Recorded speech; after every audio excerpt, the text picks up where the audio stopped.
एक समय में हमारी दुनिया में डायनासोर का राज था। वे चलते थे जहां हम चल रहे हैं, इसी हवा में सांसें ली, इसी धरती पर लड़ाइयां लड़ी। इन दैत्याकार बड़े विचित्र डायनासोर ने करीब 14 करोड़ सालों तक इस धरती पर राज किया। इन डायनासोर की कई हजार प्रजातियां थी। इनमें से कुछ शाकाहारी थे, कुछ मांसाहारी, तो कुछ डायनासोर बहुत ही शांत स्वभाव के थे। वहीं कुछ डायनासोर बहुत ही हिंसक और खतरनाक थे। ये उस समय के सबसे सफल जीव थे। लेकिन फिर अचानक ऐसा क्या हुआ? आखिर वह कौन सी घटना थी जिसने इनका नामो निशान ही मिटा दिया? इसे जानने के लिए हमें करोड़ों साल पीछे जाना होगा और डायनासोर्स के उस अंतिम दिन को करीब से देखना होगा। तो आइए चलते हैं आज से 65 मिलियन साल यानी कि 6 करोड़ 50 लाख साल पीछे।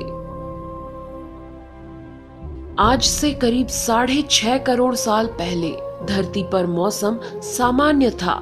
चारों ओर सूरज की रोशनी बिखरी हुई थी। लंबे लंबे पेड़ों से टकराती समुद्र की ठंडी हवाएं और चारों तरफ डायनासोर के चिल्लाने चिंघाड़ने की आवाजें। जब ये सारी डायनासोर प्रजाति बड़े ही आराम से धरती पर अपना जीवन बिता रही थी, तब 10 करोड़ साल पहले ही इनकी किस्मत लिखी जा चुकी थी। 10 करोड़ साल पहले एक छोटा एस्ट्रॉइड का टुकड़ा जो सुदूर अंतरिक्ष से आ रहा था, वह पृथ्वी से लगभग 20 करोड़ मील दूर मंगल और बृहस्पति के बीच बने क्षुद्र ग्रह बेल्ट में घूम रहे एक बड़े एस्ट्रॉइड से जा टकराता है। इस टकराव से उस बड़े एस्ट्रॉइड की दिशा बदल जाती है और वह क्षुद्र ग्रह बेल्ट से निकलकर सीधे पृथ्वी की ओर 22,000 मील प्रति घंटे की रफ्तार से बढ़ने लगता है। जब यह एस्ट्रॉइड पृथ्वी से 3,84,000 किलोमीटर की दूरी पर था, तब धरती से शायद डायनासोर का अंत ना होता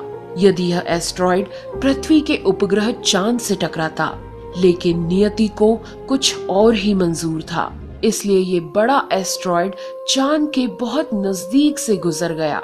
40 किलोमीटर के व्यास वाला 2 ट्रिलियन मेट्रिक टन का ये एस्ट्रॉइड प्रत्येक सेकंड के साथ साथ धरती के करीब बढ़ता जा रहा था। ये एस्ट्रॉइड जब पृथ्वी के वातावरण के संपर्क में आया तो इसकी रफ्तार एकाएक 70,000 किलोमीटर प्रति घंटा हो गई। पृथ्वी के वायुमंडल में घुसते ही घर्षण की वजह से ये एक भयानक आग के गोले में बदल गया। ये इतनी रफ्तार से धरती की ओर बढ़ रहा था कि सिर्फ 4 मिनट में इसने अटलांटिक ओशियन को पार कर लिया। इसकी चमक इतनी अधिक थी कि धरती पर टकराने से पहले ही हजारों जीव आग के इस दहकते गोले को देखकर पूरी तरह अंधे हो चुके थे। ये जीव उस उल्का को देख नहीं पा रहे थे, लेकिन वह उसकी भयानक गर्मी को महसूस कर रहे थे। कुछ ही क्षण में ये एस्ट्रॉइड मेक्सिको की खाड़ी के पास जमीन से टकराता है और लगभग 35,000 डिग्री सेल्सियस की ऊर्जा वाला एक भयंकर विस्फोट होता है।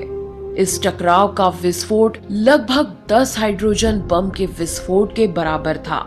ये विस्फोट इतना शक्तिशाली था कि इसके टकराते ही धरती की लाखों टन धातु अंतरिक्ष में चली गई। टकराव वाली जगह पर 180 किलोमीटर चौड़ा और 20 किलोमीटर गहरा गड्ढा बन गया।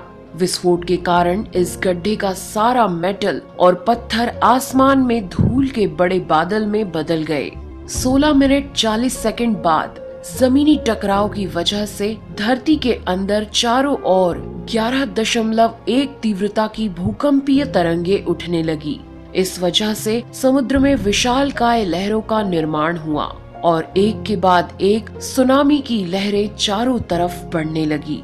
भूकंपीय तरंगों ने सभी सक्रिय ज्वालामुखियों को दहका दिया, जिसके कारण जगह जगह डायनासोर का विनाश शुरू हो गया। धरती के महाविनाश की प्रक्रिया आरंभ हो चुकी थी। इस भयानक विस्फोट में रेडिएशन की मात्रा इतनी बढ़ गई कि इसके 800 किलोमीटर के दायरे में आने वाले सभी जीव जलकर पूरी तरह राख के ढेर में बदल गए थे। इस महाविनाश में उड़ने वाले डायनासोर इन जमीनी खतरों से तो बच निकले, लेकिन ये तो महाप्रलय की बस शुरुआत मात्र थी। विस्फोट की वजह से जो लाखों टन मेटल, पत्थर और धूल अंतरिक्ष में गया था, वह ग्रेविटेशनल पुल के कारण ठीक 40 मिनट बाद आग के गोले के रूप में पूरी धरती पर बरसने लगे। साथ ही धूल का एक बहुत बड़ा तूफान 6000 किलोमीटर प्रति घंटे की रफ्तार से पृथ्वी के दूसरी तरफ मौत लेकर आ रहा था। ये धूल के बादल कई किलोमीटर मोटे थे, जिसकी वजह से धरती पर सूरज की रोशनी का पहुंच पाना असंभव हो गया। गर्म हवाओं का तापमान 100 डिग्री सेल्सियस से ज्यादा हो जाने के कारण धरती पर पेड़ पौधों की लगभग सारी आबादी जलकर खाक हो गई थी। विस्फोट के 90 मिनट बाद धरती का तापमान 200 डिग्री सेल्सियस तक बढ़ गया। इसकी वजह से जो डायनासोर विस्फोट के इलाके से कोसों मील दूर थे, वे भी इस गर्मी से बच नहीं पाए। इस महाप्रलय से धरती की कुल 90% प्रजाति पूरी तरह खत्म हो गई थी और जो 10% जीव धरती पर बच गए थे, उनमें से भी सिर्फ वही जीव जिंदा रह सके जिनका वजन 30 किलोग्राम से कम था। इसका कारण ये था कि इस महाप्रलय में लाखों की संख्या में जीव मारे जा चुके थे और पेड़ पौधों की सारी आबादी भी जलकर राख हो चुकी थी, जिसके चलते यहाँ जो बड़े और विशालकाय जीव जीवित बच गए थे, उन्हें भरपूर मात्रा में खाना पीना ना मिल सका। लेकिन ये महाप्रलय किसी अन्य जीव के लिए फायदेमंद साबित होने वाला था। धरती पर डायनासोर का अंत एक छोटी प्रजाति के लिए सुनहरा अवसर लेकर आया और वह प्रजाति थी मैमल्स की। मैमल्स क्या थे, कैसे बच गए महाप्रलय से, डायनासोर के अंत के बाद इंसान कैसे और कहां से आए, ये जानेंगे हम अगले एपिसोड में। यदि आप चाहते हैं कि हम अगला वीडियो जल्द से जल्द बनाएं, तो इस वीडियो पर 2000 लाइक्स जरूर दीजिए और हमारे चैनल को सब्सक्राइब कर हमारा सपोर्ट जरूर करिए। यदि आप नए हैं तो इस चैनल पर हमारे बाकी वीडियो भी जरूर विजिट करें। साथ ही सब्सक्राइब कर नोटिफिकेशन बेल आइकन को भी जरूर दबाएं। मिलते हैं अगले एपिसोड में, तब तक के लिए नेहा आगरकर को दे इजाजत। नमस्कार।